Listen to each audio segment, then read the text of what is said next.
Oh, hello, and welcome to Audente Rigamortis. I am Review Cultist. I'm Mikey, the East End for Evil. And I'm the gamer in yellow. And we're here to discuss those internet stories, most creepy and most pasta, and be critically silly doing it. Tonight we have The Gristers. So, The Gristers is by an unknown author. I believe it was originally posted on one of the X threads of 4chan way back when. But it has since been archived on Creepypasta.wiki, which is where we have acquired it to read. So, and yeah, before we get too far ahead of ourselves, let's give our initial recommendations. I'm going to conditionally recommend it, and you will find out why after. I am not going to recommend this. Okay. We'll give it a partial for now. Interesting. Well, let's find out why exactly we gave those initial recommendations and see if that changes over the course of this discussion. Starting with the rundown, featuring The Rock. And not really. I'm going to use Nair. Yeah, sure. Because we don't get a name. So, so Nair is sending this out to X thread on 4chan or any other online place it comes across as a warning to not read creepypastas or consume horror media in general, really. The reason for this is because about a year ago, while reading creepypastas late at night and getting a bit spooked, a small pale humanoid appeared in their apartment and skittered about before going down the drain. After that, they couldn't stop seeing these little creatures everywhere and with varying sizes. He went online and brought it up on 4chan, and it was summarily dismissed by all, save for one guy named John. John had also seen these creatures and called them the titular Gristers, which was potentially derived from the meme of the grifter, but then the name just stuck to Gristers. And for a while, they kept in touch, monitoring the Gristers' behaviors. For the most part, these creatures were non-aggressive, simply just being there out in the world around Nair and John, and them being the only ones that can see them or even notice them. Like these creatures could even like camouflage. It seems almost like one was spotted as walking around a park, and people were just like treating it as if it was a dog, but Nair saw it as one of these creepy pale humanoid creatures.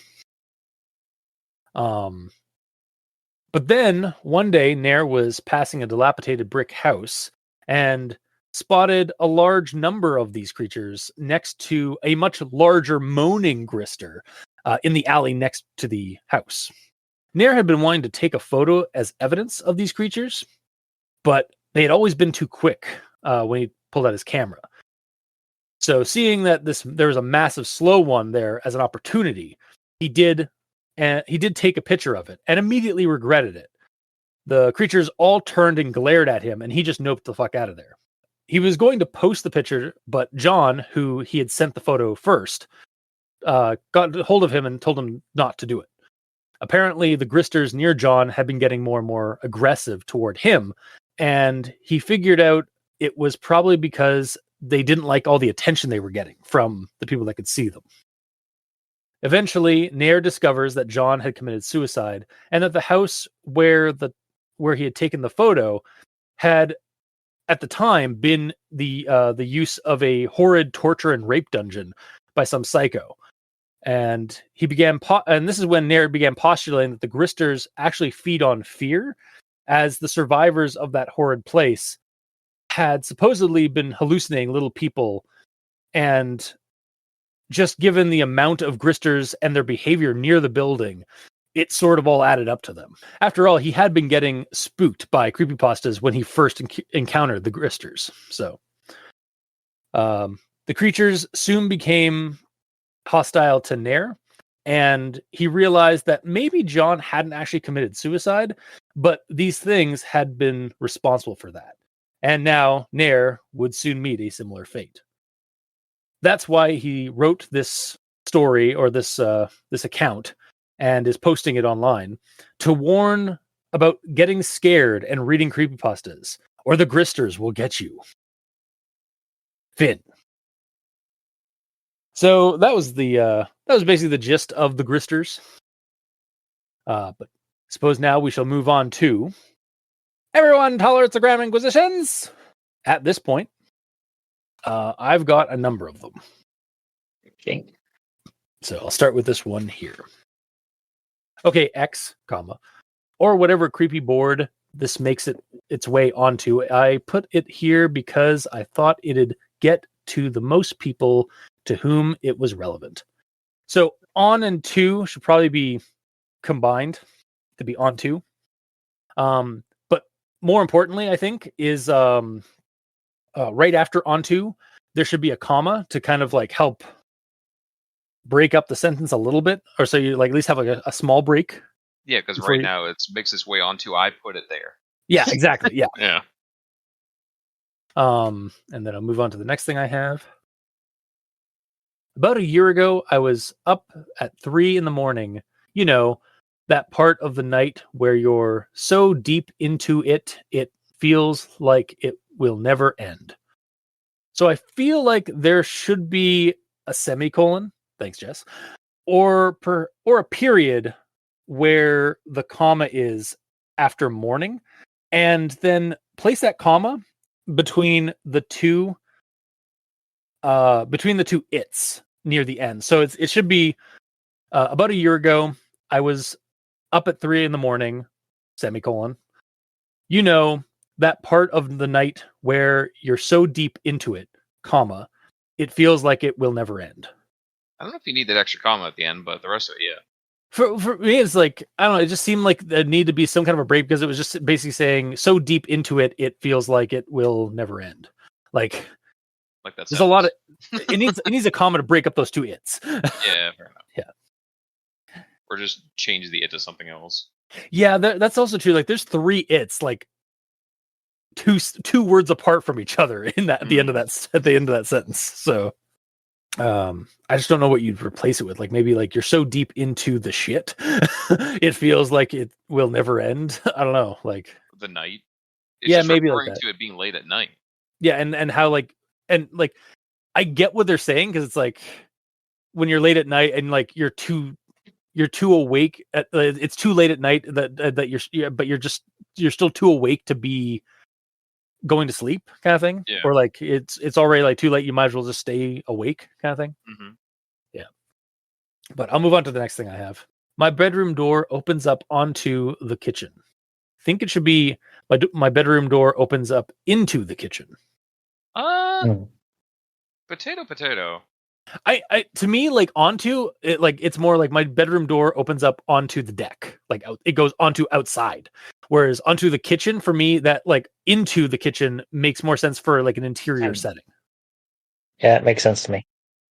Works either way for me, but if it makes more sense that way for both of you, then I suppose that's the right way.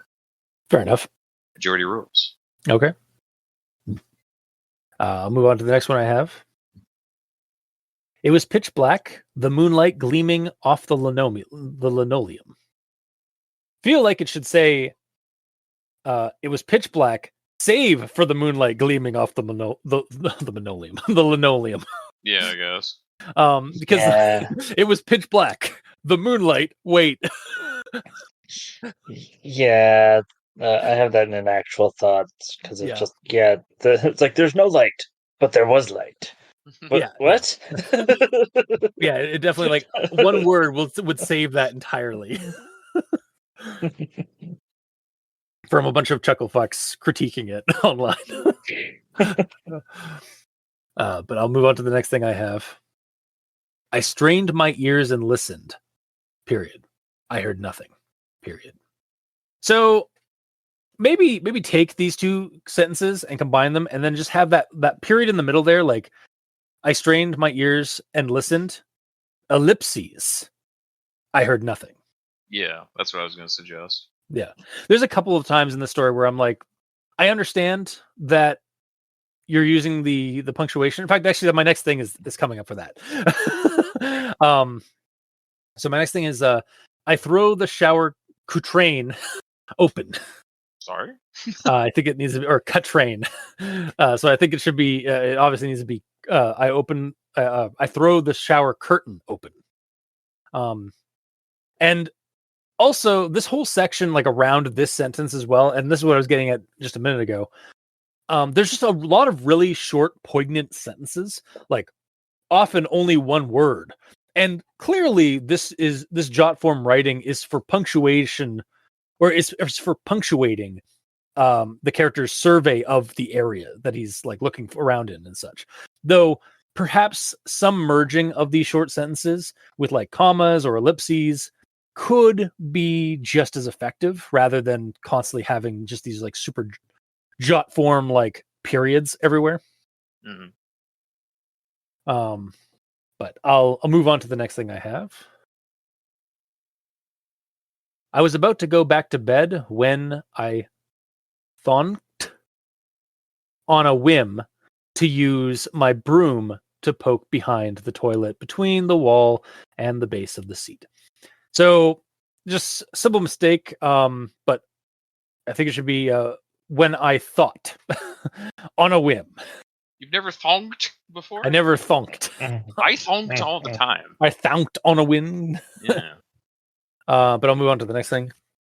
It wasn't anything special, and it didn't even get that many responses before falling of the boards. So it should be before falling off the boards. It's just missing that one F there. Mm-hmm.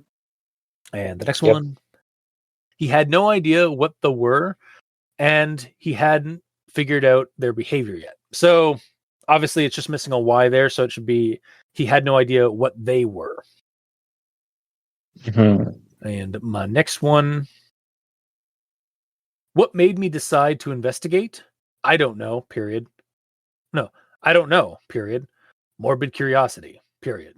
So it's just like, it's answering, like, first off, you're answering the question, which I don't think you really want to answer that question, like like what. So I feel like it should actually read more like this. What made me decide to investigate? Question mark.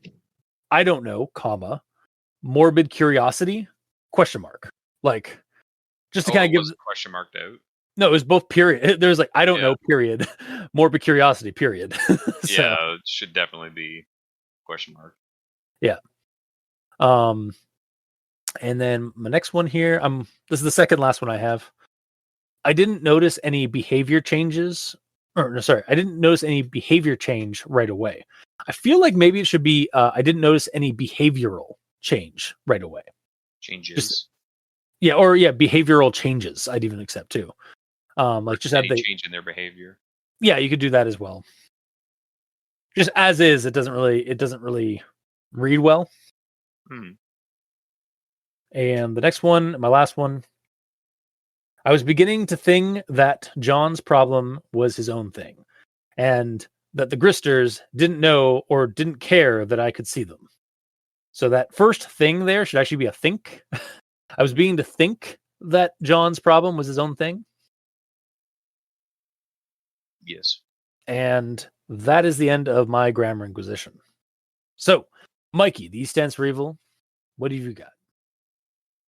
Well, I did well, so all that I have left is the conjunction junction. Ooh. And next stop, conjunction junction. Doot, doot. But, well, let me explain. But then I glance on my bed, and my cat is there. It was pitch black, the moonlight gleaming off the linoleum. It was just random house noises, right? Or maybe a fucking mouse in the walls. And I saw something scatter across the linoleum in the kitchen, heading for the bathroom. It was small, but it was definitely not a rat. And the way it moved quickly, but so awkwardly. So, I basically freeze for like 10 minutes. It was the size of the thing that convinced me to move. it couldn't have been that dangerous, right?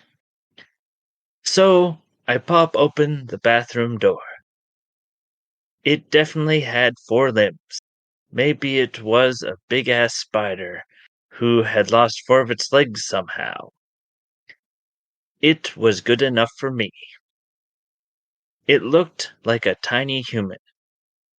It was pale white, pale as a maggot, with dirty gray streaks running along its skin. It moved on all 4s with long, thin fingers that grasped the ground. Its skull was completely bald and it had no eyes, and the skin looked like it had been torn away from the lower half of its face, leaving the exposed teeth and gums. It looked up at me. Well, pointed its face in my general direction anyway, and then scurried quick as fuck up the side of the bath and down into the drain. It moved in quick bursts, like a spider, and climbed straight up smooth surfaces like one too. Or even tell any of my friends. It's not like they'd believe me. So what did I do? It wasn't anything special, and it didn't even get that many responses before falling of the boards. But besides from all the OP is a fag and Sage responses, there was one other one. So I emailed this kid, right? But he said some got pretty big and not all of them looked exactly the same. But over the next week and those that followed, I found that I did get used to them. But either way, as the weeks wore on, I became more and more used to them. But they weren't really doing anything harmful. It was hard to tell over the text, but really that was the only way to put it. But we started discussing Grister behavior, and he said his were starting to act a bit more differently than the ones I saw. But no one came forward. But I have an inquisitive mind. So I approached the side of the house, noting that the windows were boarded up. It was a low, creaking, gurgling sound. It didn't sound like any fucking animal I knew. So I snuck down the alley, and when I saw what was making the noise, I nearly pissed myself. It was a fat, humongous Grister, at least 8 feet wide, completely unable to move, with rolls of fat hanging down over its leg. It had no neck, just 14 chins leading up to its macabre, exposed jaw. It rubbed itself with a pudgy claw, making that groaning, gurgling sound, which seemed almost sexual. It was terrible. But in the presence of the thing, all I felt was a sick revulsion and disgust. But I kept in mind one thing, that I had been looking for a picture of these things. So I busted out my camera phone and snapped a picture. And they didn't like it. And now I was pretty sure they knew I could see them too. So what did I do? And then things started happening so fast. It was a terrible fucking story, but one of the things one of the survivors said really struck me.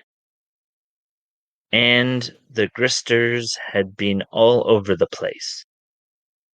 And when I first saw one, I had been reading Creepypasta and pretty freaked out.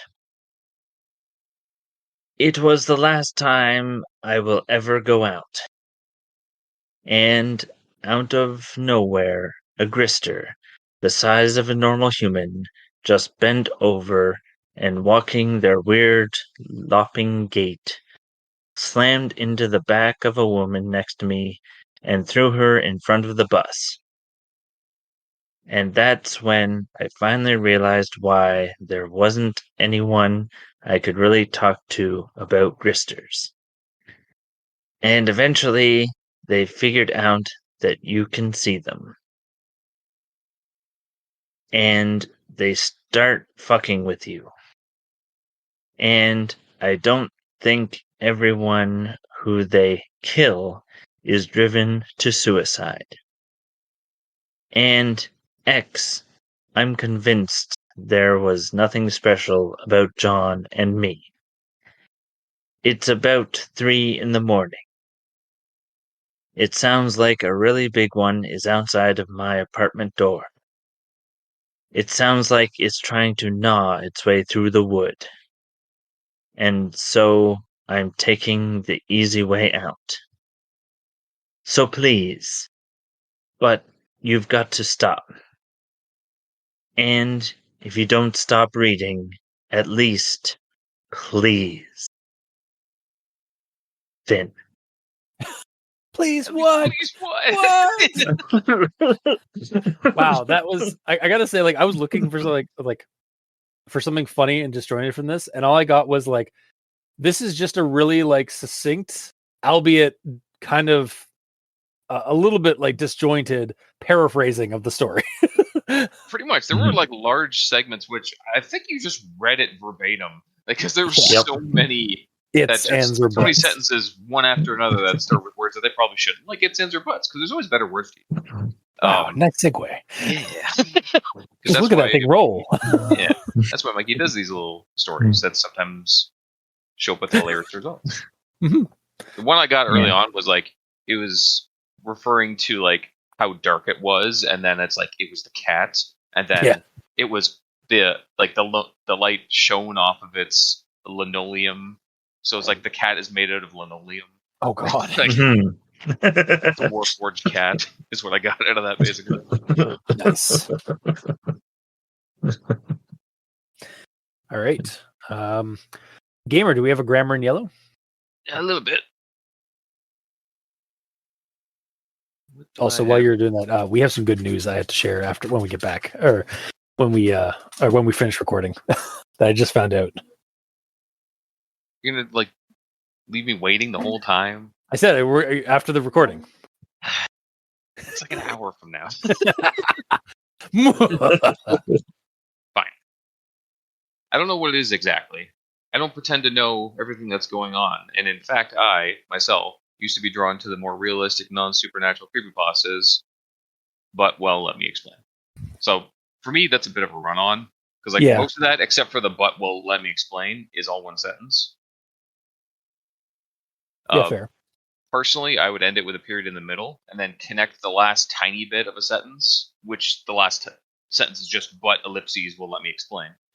I would just connect that into the second part of the sentence that you're making, because also it feels incomplete without it. Also, I feel like saying "I won't pretend" compared to "don't pretend" feels better, since this is the start of the story, and they're saying that they won't act like they know what's going on. Yeah. So yeah, honestly, for like, I don't pretend or I won't pretend, it's like it could go either way for me, honestly. But I get you. Don't pretend sounds like you didn't pretend, but you might pretend that you know what's going on now. But saying you won't pretend says like, throughout this entire story, I'm not going to pretend that I know what the hell is going on. Okay, again, to me, that's like potato. I'm sorry. One's past tense, one's current tense, basically. Fair, yeah. Either way. So the rewriting of that would be, I don't know what it is exactly, and I won't pretend to know everything that's going on, Period. In fact, I, myself, used to be drawn to the more realistic, non-supernatural creepypastas, but, well, let me explain. Okay. That's in 2 sentences instead of one super long one super tiny one. Yeah.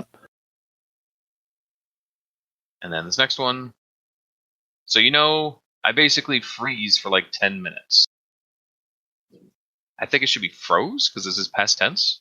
Yeah, there's a lot of here's the weird thing. I didn't have a tense talk with this one because the way he writes it, I just I heard it in my head, like as somebody narrating it to me audibly. It's just like, so I'm here and I'm doing this thing, and like it's like that kind of thing where it's like, and it's like it's not right technically in like writing, but when you hear that, it felt like a conversation. It felt like a story being told to me, not so much me be like in the writing, not so much like me actually reading it. But, fair, but it's a retelling of past events. Fair, yes. That's why I suggested that. That's fair, yeah. So you have a tense. So you have a tense talk today. I do, yes. But I'll move on from that. This is at the end of a paragraph. Basically, he goes on saying, but he also told me one other thing. Period. That goes to a new paragraph. That I'd be seeing more of them, and he said that ever since he saw the first one, blah, blah, blah, blah, blah. So the problem here is, like, I don't like the paragraph break because it's in the middle of a line of thought. Okay, yeah. Yeah. Like, I'd rather the paragraph be a bit bigger than break it up just because of a word count or something, like, per paragraph. Yeah. Like, paragraphs don't have to follow like a strict like word count. They can be a little bit longer if needed, but yeah. It's like it's literally in the middle of a thought and it breaks it. Yeah. And then my last one is another bit of a run on here. He said that usually when he saw them or heard them in his own home, he was reading Creepypasta, so they usually freaked him out, something awful. But he said again, he had never actually seen them do anything terrible, just scurry out of sight. That's all one sentence. Yeah. Wow. So Jesus. Yeah, so I broke it up in the middle. So it'd be, he said that usually when he saw them or heard them in his own house, he's reading Creepypasta, so they usually freaked him out, something awful. Period. He had never actually seen them do anything terrible, just scurry out of sight. Mm-hmm. It's a little bit long if you don't break it up. But that's the end of my grammar in yellow. All right. Well then, on to actual thoughts. To where the cultist felt very seen. And I will dive into that now. Okay. If you are one of those people who are inherently drawn to horror, you're in real danger. Damn it. Oh, well. And then the next thing. Anyway, I was up clicking around, looking for a good creepypasta I hadn't read before, really getting myself freaked out. You know the feeling, I'm sure. Sorry, I read that really weirdly. You know the feeling, I'm sure. You like the feeling. That's the problem. I'm feeling awfully seen in this story right off the get-go. Like, and you know what's funny? Like, as I was reading this story, like as we were getting into like the meat of it, where like the creature, like, and I was kind of getting the idea already, like before they even brought up at the very end that the Gristers feed on fear and stuff. There was a moment when I was reading the story where I heard some house noises behind me as I was reading this in the dark at night. And I looked back, I was like, I say that I'd like to die immersed in creepypasta, but I don't want to die yet. No. We were recording to do. Yeah. But yeah, I'll move on to the next thing I have, which is the description that we get of the creatures. It was pale white, pale as a maggot, with dirty gray streaks running along its skin. It moved on all fours with long, thin fingers that grasped the ground. Its skull was completely bald, and it had no eyes, and the skin looked like it had been torn away from the lower half of its face, leaving the exposed teeth and gums. It looked up at me. Well, pointed its face in my general direction. Anyway, and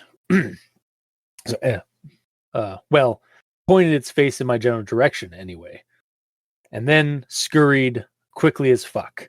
up the side of the bath and down into the drain.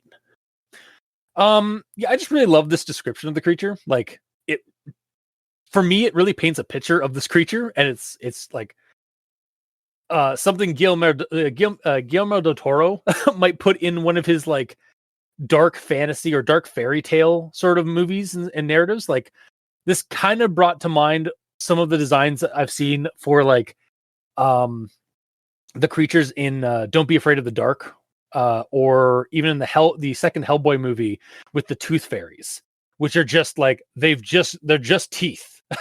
Just teeth and like skin and like skin against bone. And like, yeah, so these creatures like really kind of brought to mind. And also like when you go into the troll market in Hellboy 2, it kind of, a lot of the, like, this really invoked those kind of designs for like creepy fairies or like creepy Vossen, perhaps. And that's a nice segue to my next comment and my next quote in comments. He introduced himself as John and basically tells me everything and basically tells me a very similar story. One night, a few months ago, reading creepypastas, heard a noise, got up, saw the small, pale man. His was big. His was a bit bigger. He said it was the size of a cat, but he also told me one other thing, that I'd be seeing more of them. He said that ever since he saw the first one, he's been seeing more and more of them. Out everywhere, even in the street during the day.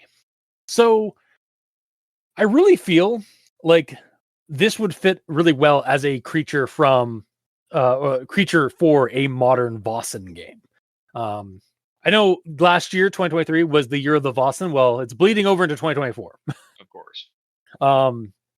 But yeah, so like I could really see myself like statting this creature out as something in Vossen and even use it in modern day Vossen, which is apparently a supplement that somebody did up on Drive-Thru RPG. So, so yeah, you could use this creature as even like the first experience with a Vossen that gives the player character their sixth sense or their sight, which is like the weird ability that player characters kind of have to see the supernatural or sense the supernatural amongst others. Like it's even mentioned I think actually in my next quote about something similar to like where the character is the only one who sees the thing amidst like the rest of the population. Yeah, that's exactly what this is written the same way that Boston is, like actually one for one. Yeah, like this could basically be like the character, you know, like gamer or what was it in what do they call them? Like your dark. I think it's either your dark secret or something like that, or like this could honestly be like a character's dark secret is like they saw a Voss, like they did something and encountered a Vossen or something. Now they're being chased by it or something, or they're being stalked by these little invisible Vossen. Yeah, like that could be one of their dark troubles. But yeah, the next quote I have is actually tied into that with I live in Providence, Rhode Island, which is a small city. On my way to work one day, I take the bus. I was looking out the window and saw a pretty large one, as large as a medium-sized dog, trotting around the sidewalk. People were just walking by it. Actually, I think that a lot of people saw it as a dog. One man stopped to scratch its head. So yeah, like basically this creature is assuming our narrator isn't just going insane and just like seeing like animals as these creatures. Mm-hmm. If this is actually like a supernatural creature that he's seeing, and it's like living, it's like crawling and walking around in the public, then these creatures have some kind of a glamour they can put on that makes people see them as like something mundane or like just like makes them disregard them. And only somebody like a Thursday child or somebody with a sight, in Vossen terms, can actually spot the or can see through the glamour. Thursday child? Yeah, it's a term that's used in Vossen in the actual like in the core setting for Vossen, as the people who see like creatures. It's like something to do with like a nursery rhyme where like a Thursday child is somebody that is cursed, I think. I'd have to. Oh, that's like if you're born on a Thursday, you can see Boston. It's Not too far off, honestly. Yeah. It's sort of like similar to like how a Sunday child is blessed, because it's they're born on a holy day sort of thing. But yeah, I think they're called Thursday children, and that's basically like another name for people who can see who have like the second sight or like the ability to sense the supernatural in the Vossen series or in the lore. Also, cool, Providence, Rhode Island, Lovecraft's old stomping grounds. Again, this is kind of fitting more closely to like this is definitely something a Guillermo del Toro would put into one of his movies or write into a story. Who also really loves like fairy folks lore and Lovecraftian horror. So moving on to the next thing I have. Yeah. It was terrible. I know it doesn't sound like it. And objectively, I can think that a fat cooing grister rubbing itself might sound pretty funny, actually. But in the presence of the thing, all I felt was a sick revulsion and disgust. I really like how this story kind of addresses something that me and Gamer have often argued about, or at least had like conversations about regarding horror and like creepy events being also silly from a different point of view.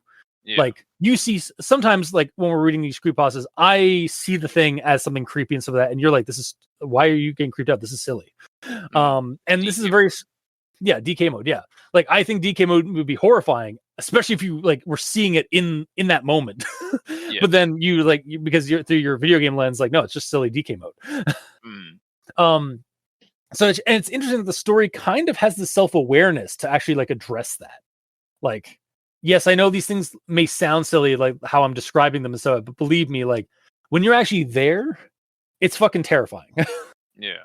And I can kind of like, that's kind of, I think the difference is like, it's, and first off, like tragedy and comedy are two sides of the same coin. Like basically like creepiness and silliness are just two sides of the same coin. And similarly, like we can laugh at something when we're not in that scene. Like hell, like people try to like laugh off like horrible things that they experience after the fact, after they've survived the situation as a way of coping. So like it's a similar thing. It's sort of like like the detachment makes it silly, but if you were actually there in that scene, in that shit, you would be fucking terrified. And I like how the story actually kind of addresses that a little bit with this comment. So then the next thing I have here is he said that he'd seen a lot more of the bigger ones hanging around his house at night. They watched him through his windows. They knew he could see them, and they didn't like it.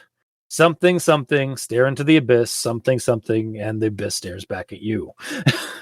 Like real, like just kind of like if you see something, once you see something, it can see you, and and it may not like being able to see you, and you may not like that you can see it. Ignorance is bliss in most cases. Yeah, and that actually touches on something that I'm going to bring up later. Is like from that I think the author of the story, whoever they are, may have had some inspiration by a certain person that I just referenced in an earlier comment. Who, me? But no. But I'll continue on down my my roster of notes and such.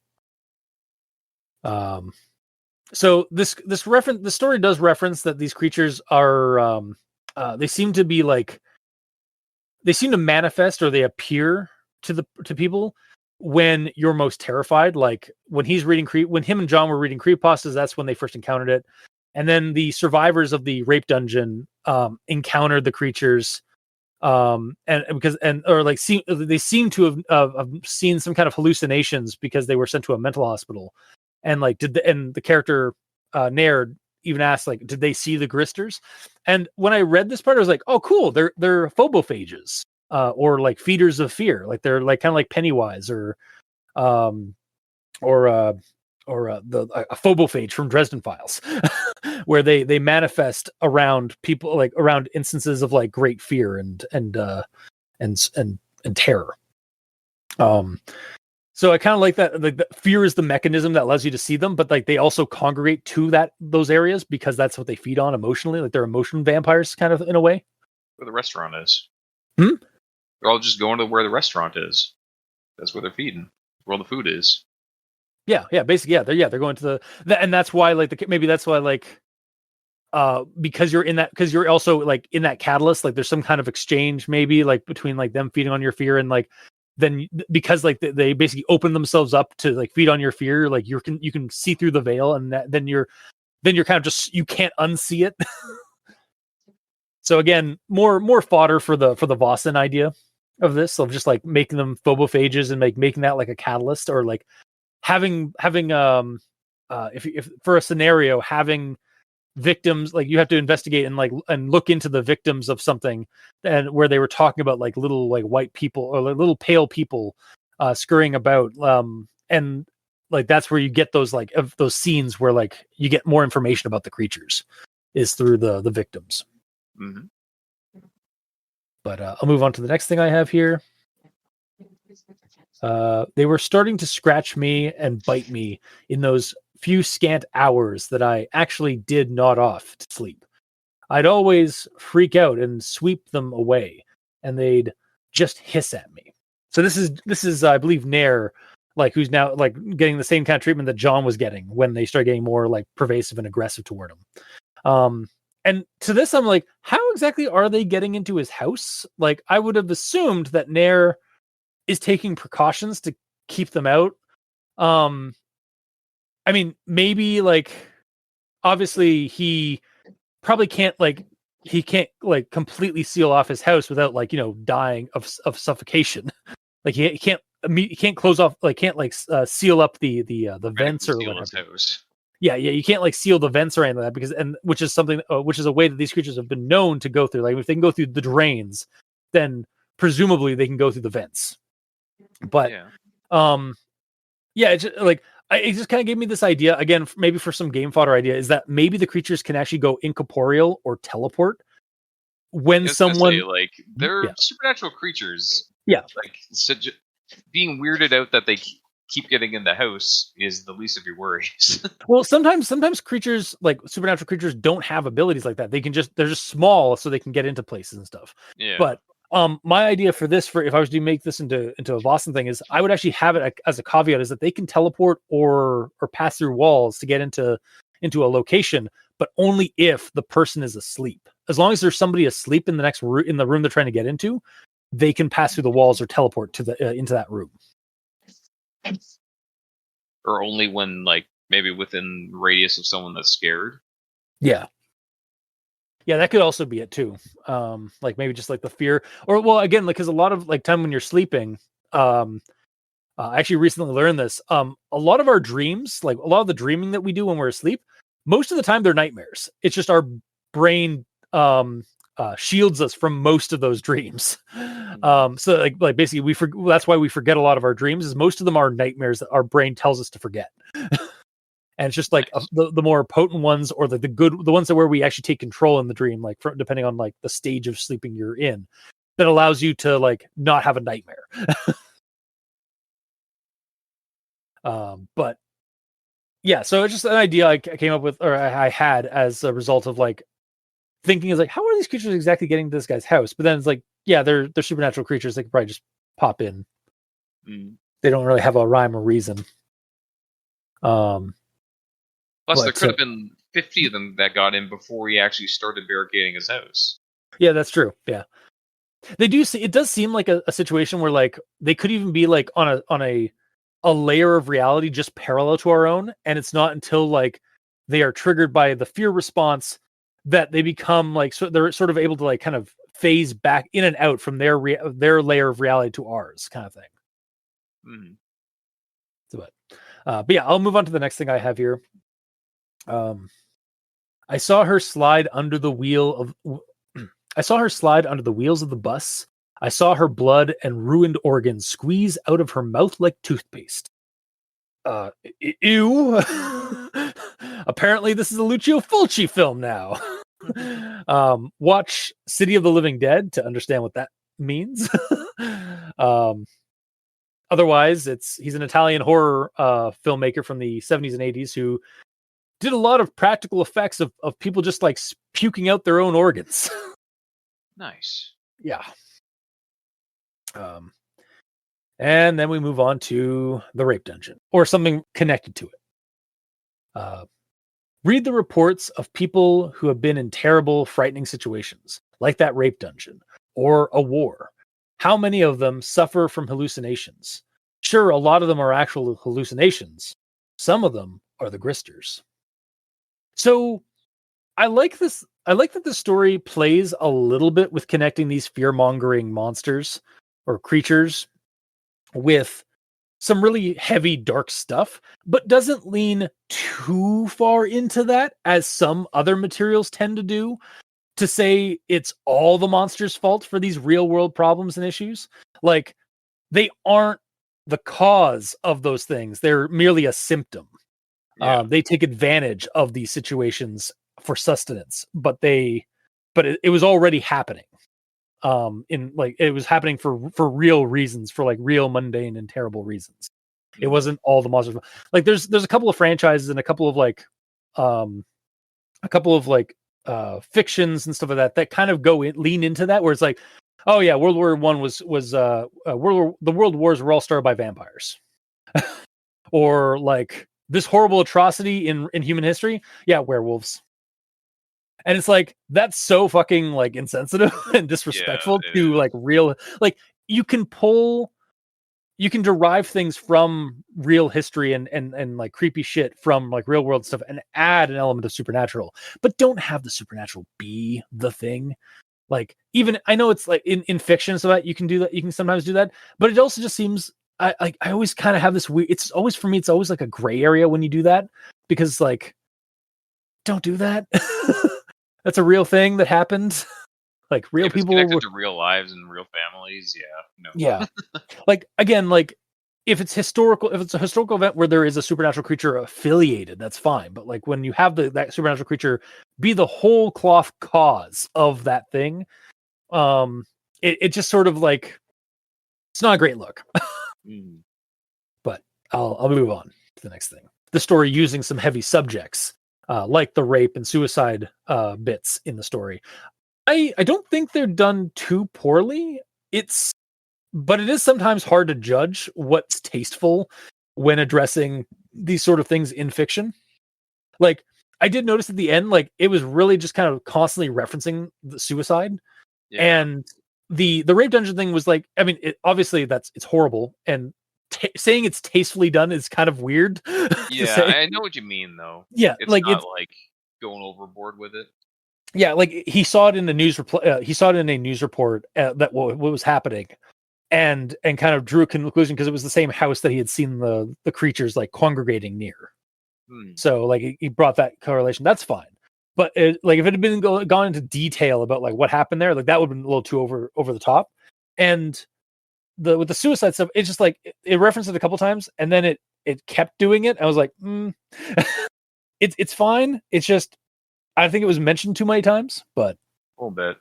Yeah. It's also weird that Nair basically not witnessed, but knew that John, quote unquote, killed himself, even though it was possibly the grifters that did it. But then Nair goes ahead and does it too.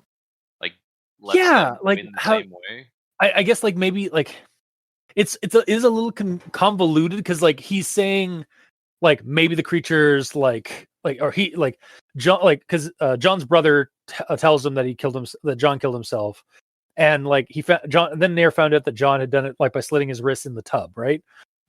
And so like, okay, but then he started going, is like, well, maybe the creatures covered that up because they can do that kind of thing, which was an interesting idea of like, oh, it was a cover up by the monster to make it seem like, again, makes them have a conspiratorial aspect to it. But then he goes and does basically the same thing that John seemingly did. Yeah. By the end, or is insinuating to about to do. And it's just like, so I'm getting mixed signals here. Yeah, I kind of expected Nair to be like, I'm not going to go with the way John did.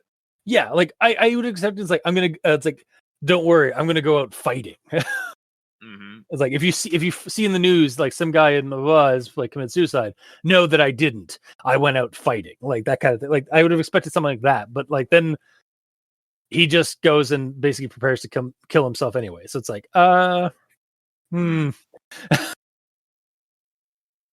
maybe not the best.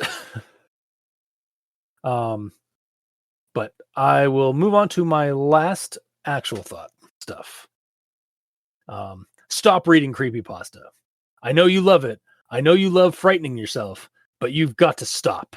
Every time you read it, every time you get the feeling of dread in your stomach, you're drawing the Gristers to you. And if you don't stop reading, at least please never check out those sounds in the house when you do. Well, isn't this quite the predicament? Don't read creepypasta. Shit. Honestly, this ending is very much in line with the classic campfire cautionary spooky tale. Like it is like an anti-creepypasta as well. It's sort of like an anti-creepypasta, but at the same time, it's also it's very similar to like the kind of stories that you get from like the hook at Lover's Lane. Like, don't go up to Lover's Lane or the hook is gonna get you or something like that. Like, don't have premarital sex or Jason's gonna fucking kill you. Like, it's that kind of campfire story or that kind of tale. And even to a degree, this story to me rang as the author was a fan of Lovecraft specifically. I mean, aside from the fact that he references that the character lives in Providence, Rhode Island, like Lovecraft's tromping grounds and birthplace. I can think of at least two stories from Lovecraft off the top of my head where something like this ending actually kind of happens. Like in Dagon or Howie's most famous work, The Call of Cthulhu, both end with the writer/narrator committing suicide as a last resort to escape what they have experienced or what is after them. And then like at the end of the story, like saying that they're going to commit suicide to avoid this stuff, and leaving a warning to not like do what they did, to not search for the sanity destroying truth of the monster or what have you. So I mean, it is a whole trope and motif in Lovecraftian horror writing, and for me it oozed all over this story. Like the whole all the Lovecraftian horror kind of like was in this story to begin with. Mm-hmm. Like the whole ignorance is bliss in the face of an uncaring, terrifying universe. So yeah, I all this to say, I kind of like the ending because it kind of harkens back to like classic campfire story stuff and also Lovecraft, but I shall not be heeding the story's warnings. I will continue to read creepypastas and get scared. But yeah. Mikey, these stands for evil. What do you have for actual thoughts? You've been awful quiet. Okay. Well, there's hammering going on, so I muted myself. Oh no, they're trying to get in. All right. So my first actual thought here is okay, X, which I immediately was triggered, and I thought of okay, Boomer. Okay. Which is it's a meme like of basically a boomer says something that has no relevance to millennials today, and the millennial just says, "Okay, Boomer." Like, okay, yeah, I knew what the meme was, but like, okay, that's interesting that you correlated okay X to okay Boomer. Okay, fair enough.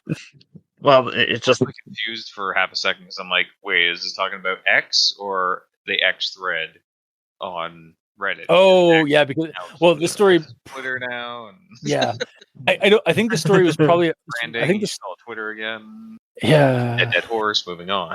Yeah, thanks. Yeah.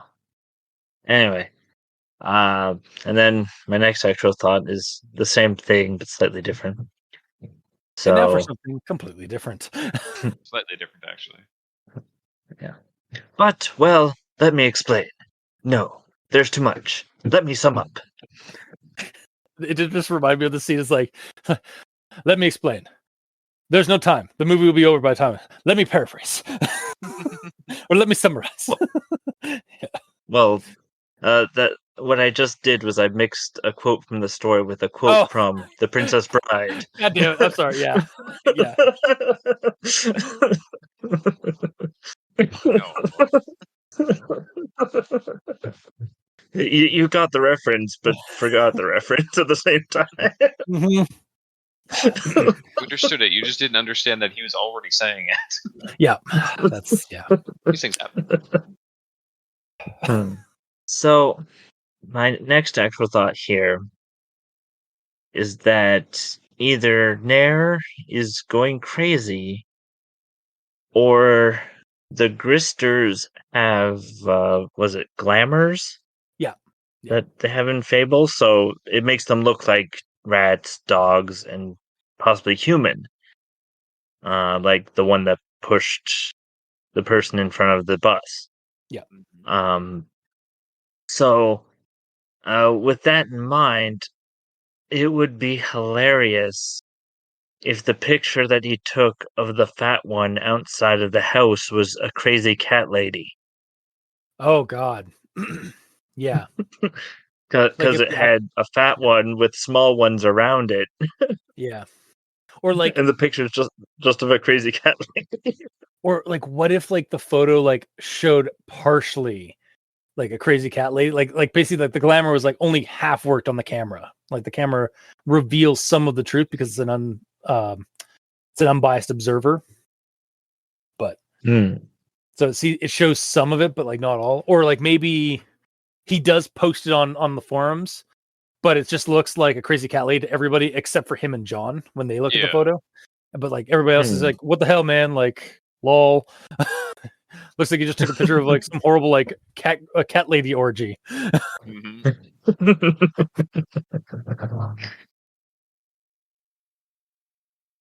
Yeah, I think I'd prefer that because then like it would leave you wondering if it's all just in their heads. Yeah. Because everyone else is saying, no, you're wrong. Yeah. Yeah, it gives that. And then, and then the big one that's trying to get into his house is literally just the landlord. Yeah. You haven't paid your rent. Oh, God. Oh, no. Oh, no. Shit. That makes it so much darker. Fuck.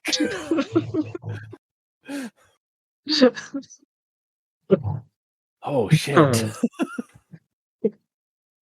That also means that the guy at the bus stop was an actual like either was just a piece of shit who like intentionally tried to kill somebody, or just accidentally bumped into that woman so bad that like she fell in front of the bus. Yep. Yeah. And he just saw it as like a malicious grister. Mm-hmm. Yeah.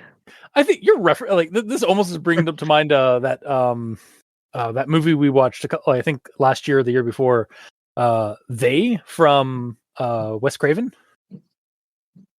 where again like it's a bunch of people, the characters are like they think they're seeing like shadow people, but it could also all be in their head, or it might be some weird creatures from like another shadow dimension trying to get them. Okay. Yeah. Anyway, that was my actual thoughts. Okay. Gamer. Yeah, right.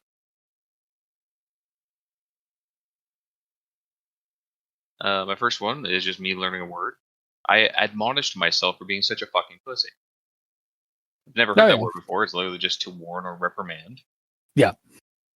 I kind of assumed what it was based on the context, but I figured to look it up. Mm-hmm. And then we get into the timing situations here, where this is in regards to they're freezing, quote unquote, for like 10 minutes and then freezing for, quote unquote, a good 5 minutes. Yeah. I assume these are meant to be exaggerations. Clearly, yeah. Because like I know there's some creepy events happening, but put a 10-minute timer on that, and that's a long time to not do anything. Yeah, I mean, like it may have felt like 5-10 minutes, but it was probably like more like a few seconds, or like maybe 30 seconds tops. Like, yeah. Also, I'd say that this would make a bit more sense if these two times were reversed at least, because as it stands, he got over the shock of seeing the creature in the light in full detail much quicker than just seeing it scurry across in the darkness. Yeah, did he say he was in shock for 10 minutes when he saw the thing just scurrying in the dark? Yes. Yeah. And then when he saw it in full gory detail, a good 5 minutes and he's good. Yeah. So yeah, He was inoculated from the first bout. Yeah, I don't know about that. Personally, I'd reverse those and reduce them a bit. Okay. A couple of minutes and then a few minutes. Yeah. Because if you say a couple and a few, it's a more vague. When you're putting a number on it, you're trying to be more specific. Yeah. And then we get to this stuff when he's talking about John. But he also told me one other thing, that I'd be seeing more of them, and that I'd be seeing more of them. He said that ever since he saw the first one, he'd be seeing more and more out of everywhere, even in the street during the day, blah, blah, blah, blah, blah. So, as much as I want to believe that this John fellow actually saw the same thing, he did just read Nair's entire story on the creature, so he could have easily just wanted to join in on the fun and either help add to the immersion of the story by commenting, or simply wanted to fuck with Nair. I mean, to be fair, that's how a lot of early creepypastas got started. Was somebody posted a photo and a little blurb of a story on the X thread, or I think it's unfiction.com, or I think it's called Unfiction forums or whatever, and that's when people would then start adding to it and stuff like that, and making the creepypasta or expanding the story. And it's sort of like people are like fucking with the person, or they're playing along with the person and stuff. So either way, the validity of John's story and facts is kind of suspect. Yeah. Then after basically hearing that stuff from John, he said, I didn't sleep that night. Over the next week, and those that followed, I found that I did get used to them. So for me reading that, I was like, that was quick. I was kind of expecting a scene where Nair saw another one, because we didn't get that scene where he saw the second one. He saw the first one, and then it just glazes over. Oh yeah, I saw a bunch of them. I got used to them. Yeah. But I was expecting a scene where Nair saw the second one to validate what he saw the first time and validate what John said, and that's why he couldn't sleep again, but it's just glossed over. Yeah, it is kind of weird. Mm-hmm. And then a little bit later on, actually a lot later on, I think, I kept in mind one thing, that I had been looking for a picture of these things, so I busted out my camera phone and snapped a picture. I wish I hadn't. If I hadn't, I think I may have lasted a little longer. As soon as I read that, I'm like, lasted longer? Are you dead? Are you writing this? I mean, he is going to be dead, because he's writing this. This is basically technically his suicide note. Yeah, I guess it is. Was he writing this all in that last few minutes? Yeah. He's basically pulling a Dagon, where the character writes up the entirety of the story up to the point where he's about to jump out the window to escape the monster trying to go into his house. And then my last one says, I stopped sleeping, didn't want to wake up to those things staring at me. I stopped eating too. Why? I get why you wouldn't want to sleep, but why not eat anymore? They're not stopping you from eating. Yeah, give us a reason. Are they trying? Do you notice one of them trying to poison your food or something? Yeah. Give us a reason why you're doing box of shreddies and one of them jumps out at you. Surprise! Yeah. There's no reason that he should stop eating. Yeah. I don't know. It is odd. It was sort of mentioned at one point that he doesn't go out anymore because he doesn't want to go to the grocery store and all that. So he just want to go outside to see them. But it's not because he doesn't want to eat, it's because he doesn't want to see those. But he could still eat the food that's in his house, Yeah, that's true. Or it's maybe not that he ran out of food, it's he decided to stop eating for reasons. Yeah, or at the very least, bring that up as I've ran out of food, but I can't bring myself to go outside. I've stopped eating. Yeah. Yeah. That would help it for sure. But that's the end of my notes, really. Okay. So on to final thoughts then. So here's why I gave this a conditional recommendation. Because I would recommend this story because I thought it could. I would recommend the story, though it could use some editing, obviously, based off of our notes here. And this is why I would do conditional, because I'd use some judgment on who I recommend it to based on the subject matter we get at the end with the suicide and stuff. Because some people don't it's a horror story. It's going to be dark by the end. Like, the endings are usually going to be bad ends or dark endings, but not everybody's here for that, even in horror stories and stuff. So I would be cautious who I recommend the story to.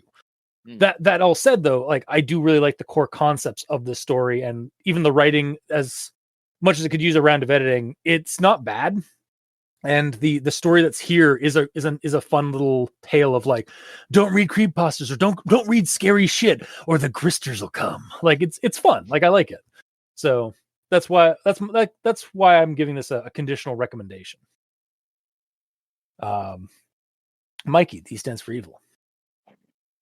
Well, it's fun and all, but now every time we read creepypasta, we risk seeing these Gristers. So, I know, isn't it great? so the You're fact scared of the creepypastas. When's the last time you were scared of a creepypasta that we read? There's been a couple in, like, the last few years, but, like, nothing. But mostly just because, like, when I'm reading it and, like, the circumstances.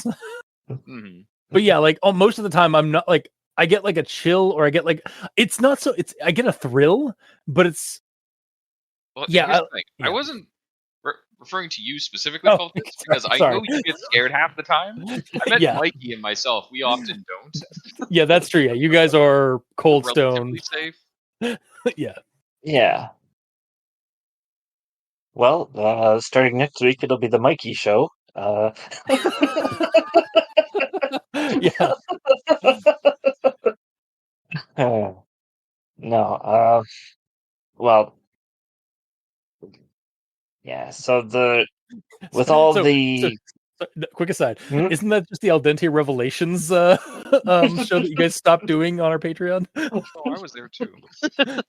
You were there too. Yeah. Oh, are you? Or is Mikey going with, like, he's saying it's that just we're both Mikey? going to die. Okay, interesting. I mean, I wasn't scared of this one, honestly. No, neither was. I mean, well, Yeah, neither was I. As I have that remember that moment where I heard something behind me in the dark Mm-hmm. and looked back. Yeah. Well, that's the thing. You're not scared of this one, but next Next week's time. story might scare you, and because it's a creepypasta, the Gristers will show up. That's I mean, true. it is Sonic.exe 2, the remake. Sorry, what? So scary. The scariest. It's not actually, is it? I guess you'll have to find out next week, gamer, what we're doing. How dare you. So basically the fact that you can be potentially infected by this story by knowing what they look like means that you might end up seeing them if you get scared of creepypasta.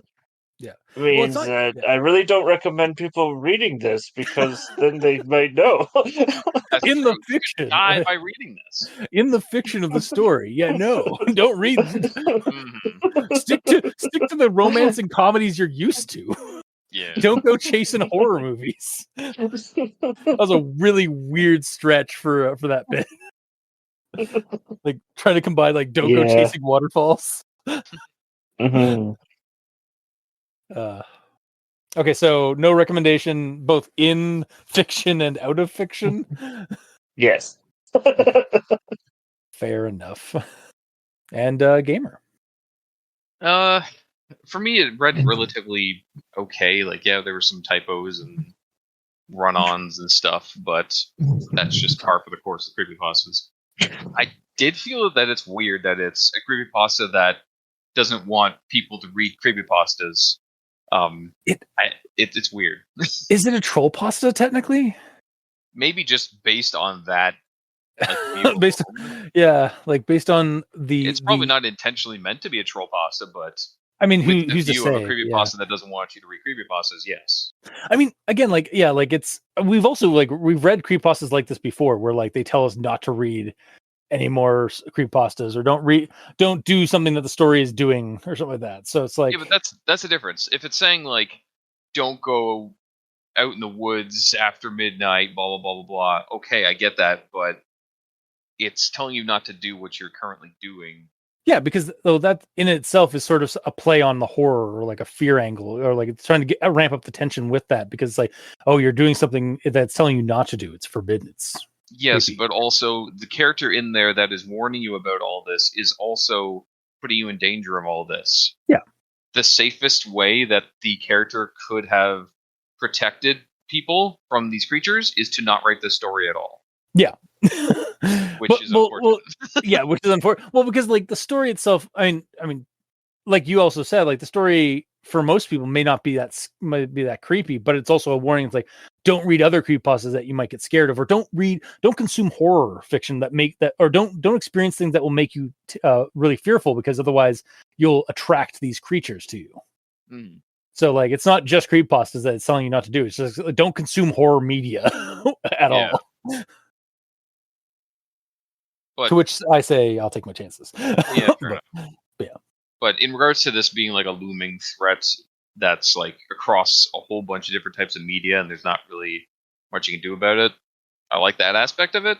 Mhm. Like, and I like that they're not just, it shows up as a spooky creature that kills you immediately. Like, I like that they're more passive at the start of it, and then it only gets worse like when you make it worse, kind of deal. Yeah, like You could just live with it. Yeah, exactly. Like it's, again, this is one of the reason why I kind of like brought this into Vossen. It's like, honestly, like most fairy creatures, they start off passive, and it's not until somebody like starts messing with them, or like unless they just like there's a heel turn, that's when things get bad. But it's usually the person kind of digging too deep, or getting, or kind of putting themselves into danger is usually the reason for it. So yeah, that's why I basically said partial, because there's aspects I like about it, but there's aspects I don't like about it because it's weird. Yeah, like the main character doing exactly what John did instead of learning from that mistake. Yeah. Then me questioning whether or not John was actually seeing these things at all, and could have just been fucking with Nair the whole time. Like, even in regards to the suicide thing, like that could just all be lies. Yeah, like he doesn't that. know this person from Adam. Yeah, like he only knows, he's only getting emails. He hasn't seen John, so he doesn't know that it could just be John's brother could have just been John fucking with him. This could also, oh my god, this could like horribly, this could be like a story about cyberbullying. Yeah. Or like somebody like pushing somebody to suicide. Which is terrible and scary and creepy in a real world way. Yes. With the trappings of this supernatural element just being like there as sort of like a subtle, like you have to read between the lines. Yeah, it's more of like you have to read between the lines to actually get the true part of the story, where it's actually it's all real. Or it's all a real horror, not a supernatural horror. Yeah. Yeah, that's something that kind of bugged me about it, that all the quote unquote facts aren't very, there's not a lot of validity in them, because it could just all be a joke or people just joining in on the fun. So it's hard to fully get immersed and believe it, because half the time I was wondering if he was just being bullied the whole time. Yeah. Which, I mean, when you when you post stuff on X Thread or on 4chan in general, you better have a thick skin, and you better like be prepared for that kind of stuff. But yeah.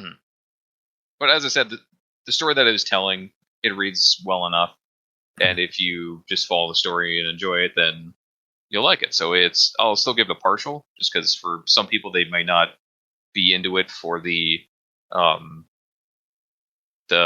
rape dungeon references and the suicide stuff. Like, I'm basically giving a conditional recommendation as well for those purposes.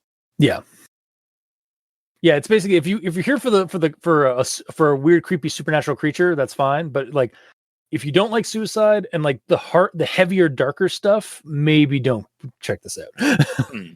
Yeah. If you think about it too much, you might not like it either. It'd be better just kind of read at face value. Yeah. because I was trying to think of the other aspects of if it was real or not, and that kind of ruined it for me. Mm. But yeah. Okay. So I guess 1 non-recommendation and 2 conditional, bordering on a partial. Yeah. Okay. Well, that'll be this week's episode. So if you like what you heard, or if you didn't, leave us a comment in the comment section below where this gets posted. We're also all on Twitter. Mikey is at the E stands for evil. The Gamer in Yellow is at the Gamer in Yellow, but without that W at the end because his name is very long. It is. And I'm at Review Cultist. I'm also on Blue Sky, so you can check me out there at Review Cultist. If you want to send us emails, you can go to aldenterigamortis@gmail.com. That's ALDENTERIGAMORTIS@gmail.com, where you can also leave us suggestions for other creepypastas, SCPs, spooky things. You creep it, we'll peep it. Yeah! And if you'd like to help support our show financially, you can go to Patreon, select the backer tier you'd like to support us at. We have $2 and $5 tier with special episodes, early access, extra content. To our patrons that are helping support the show, thank you immensely for helping keep those hosting bills at bay. And as always, we very much appreciate that. And to our listeners and the authors of these stories, thank you immensely. Because without your listenership, it'd be like screaming into the void. And without your authorship, without these stories that you post online and share into the greater internet ethos, we really wouldn't have much of a show because we'd have nothing to talk about. So thank you. Until next time, I have been your host, Review Cultist. Mikey, you're muted. I'm muted. The M stands for Mikey. And I'm the Gamer in Yellow. And this has been Al Dente Rigor Mortis. Sleep well.